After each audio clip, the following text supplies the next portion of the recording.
काश कल्पना चावला की मौत एक कल्पना होती और भारत की ये शान आज भी हमारे बीच जिंदा होती। ये सवाल हर उस भारतीय के जहन में आता है जो कल्पना के अदम्य साहस की कहानी को सुनता आ रहा है। आज भी जब भारत में स्पेस में जाने का जिक्र आता है तो सबकी जुबान पर कल्पना चावला का नाम जरूर आता है। कल्पना चावला का कहना था कि मैं अंतरिक्ष के लिए ही बनी हूँ, मैंने हर पल अंतरिक्ष के लिए बिताया और इसी के लिए मरूंगी।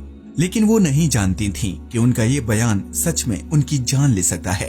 महज 26 साल की उम्र में अपना सपना पूरा करने वाली भारत की पहली स्पेस यात्री को गुजरे आज लगभग 17 साल हो चुके हैं, लेकिन उनकी मौत का घाव सबके दिल में तरोताजा है। इस घटना से जुड़े कुछ विवाद भी हमारे सामने आते हैं, लेकिन ये विवाद कितने सच हैं और कितनी कहानी, चलिए आज इस बात का पता लगाते हैं। हाय दोस्तों, मैं हूँ शिवराम सिंह और आप देख रहे हैं रिसर्च टीवी इंडिया। तो चलिए शुरू करते हैं। कल्पना चावला का जन्म साल 1962 में भारत के हरियाणा राज्य के करनाल में हुआ था। उन्होंने अपनी प्रारंभिक पढ़ाई हरियाणा के स्कूल से ही की थी। 8वीं की परीक्षा देने के बाद से ही कल्पना का मन अंतरिक्ष में जाने का करता था। उन्होंने काफी छोटी उम्र से ही जहाजों की पेंटिंग बनाना शुरू कर दिया था और अपना सारा समय आकाश में घंटों तक तारों को देखते हुए बिताती थी। उनके इस सपने को पूरा करने की पहली सीढ़ी थी चंडीगढ़ का पंजाब इंजीनियरिंग कॉलेज। इंजीनियरिंग की पढ़ाई पूरी करने के बाद से ही कल्पना ने अपने रुख को स्पेस की ओर मोड़ा। 1982 में वे संयुक्त राज्य अमेरिका चली गईं और अपनी आगे की पढ़ाई यूनिवर्सिटी ऑफ टेक्सास आर्लिंगटन से पूरी की। अपनी पढ़ाई पूरी करने के बाद 1995 में कल्पना को नासा के साथ काम करने का मौका मिला।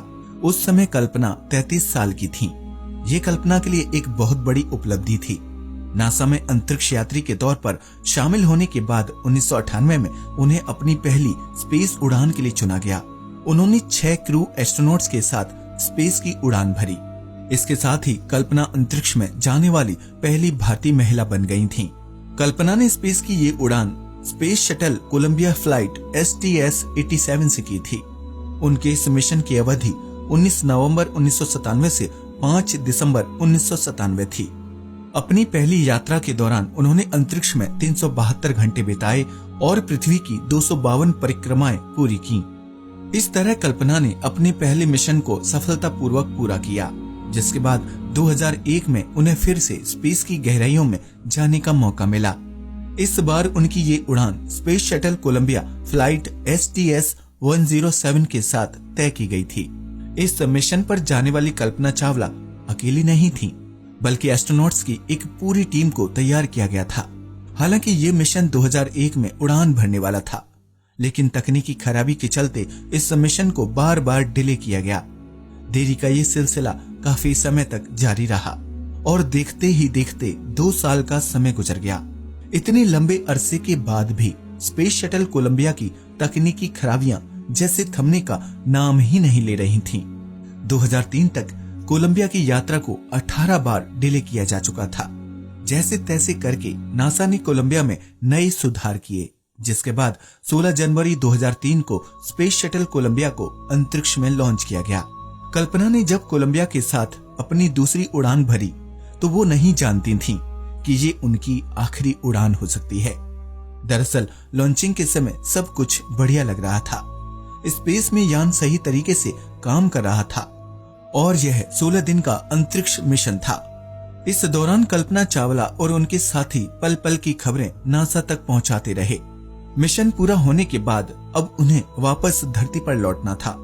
1 फरवरी 2003 ही वो दिन था जिस दिन उन्हें कैनेडी स्पेस सेंटर में लैंड करना था। लेकिन किस्मत को कुछ और ही मंजूर था।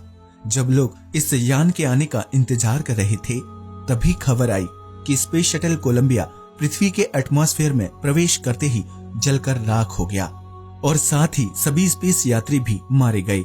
अंतरिक्ष यान में सवार 7 यात्रियों के अवशेष टेक्सास नामक शहर पर गिरे। इस खबर के आते ही लोगों के मन में एक ही सवाल था कि स्पेस में लॉन्चिंग के समय तो स्पेसक्राफ्ट बिल्कुल सही सलामत था, तो वापसी में आखिर ऐसा क्या हुआ जो इतनी बड़ी घटना घटी।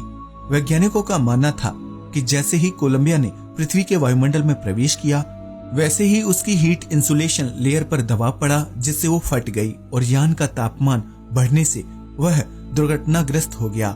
नासा के इस बयान पर उस समय तो सबने सहमति जताई, लेकिन लोगों द्वारा कई कयास भी लगाए गए।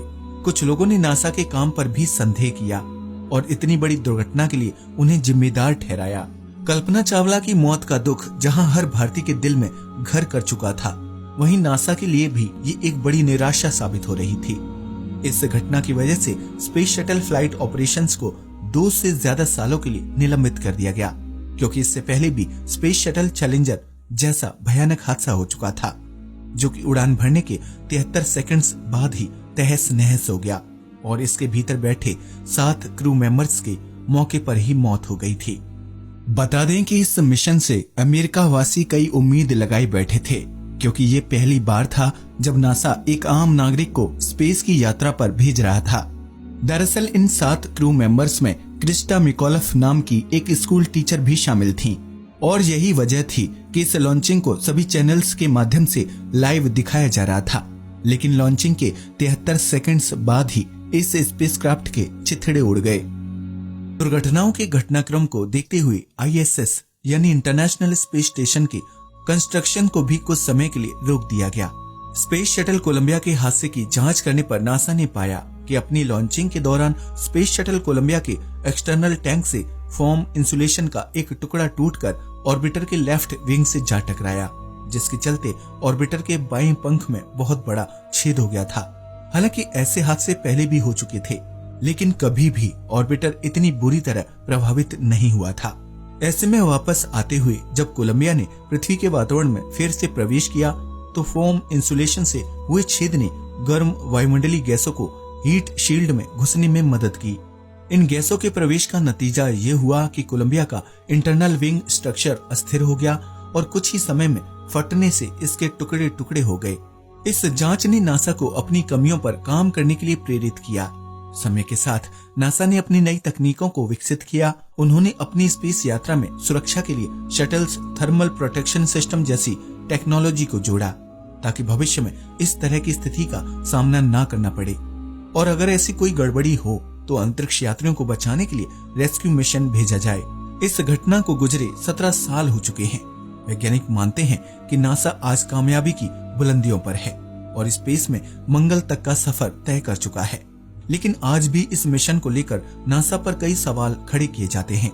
दरअसल खबरें सुनने में आती हैं कि कोलंबिया स्पेस शटल की उड़ान भरते ही नासा को भनक लग गई थी कि ये यान सुरक्षित जमीन पर नहीं उतरेगा। कोलंबिया के प्रोग्राम मैनेजर ने सालों बाद ये दावा किया था कि नासा इस बात को पहले से ही जानता था कि फोम इंसुलेशन का एक टुकड़ा टूटकर ऑर्बिटर के लेफ्ट विंग से जा टकराया है। वो जानते थे कि वातावरण में प्रवेश करते समय 7 अंतरिक्ष यात्री मौत के मुंह में ही समाएंगे, लेकिन फिर भी उन्हें इसकी जानकारी नहीं दी गई। इस खुलासे ने सभी लोगों को सदमे में डाल दिया। हर किसी के जहन में सवाल था कि अगर नासा पहले से ही इस बात से वाकिफ था तो उसने इस बारे में क्यों कुछ नहीं किया। अंतरिक्ष यात्रा के 16 दिन तक सभी यात्री हर पल मौत के करीब जाते रहे और उन्हें इस बात की भनक तक नहीं लगने दी गई कि वो सुरक्षित धरती पर नहीं आ सकते। वो जी जान से अपने मिशन में लगे रहे। वो पल पल की जानकारी नासा को भेजते रहे, लेकिन बदले में नासा ने उनसे इतनी बड़ी बात छिपाई। ऐसे में सवाल आता है कि आखिर नासा ने ऐसा क्यों किया।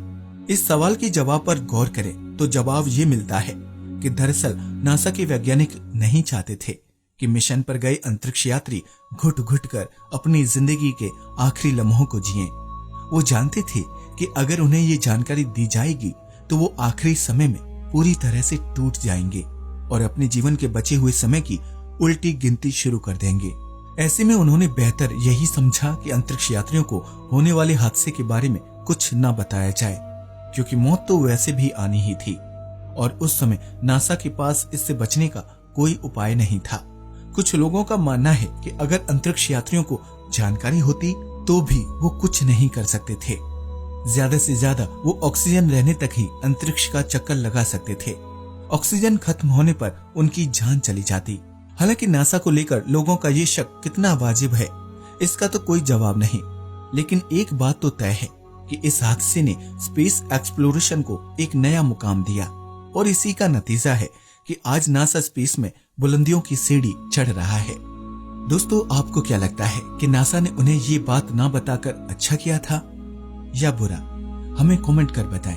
आज के लिए बस इतना ही। वीडियो अच्छा लगा हो तो प्लीज इसे लाइक और शेयर करें, साथ ही चैनल को भी सब्सक्राइब करें। जय हिंद दोस्तों।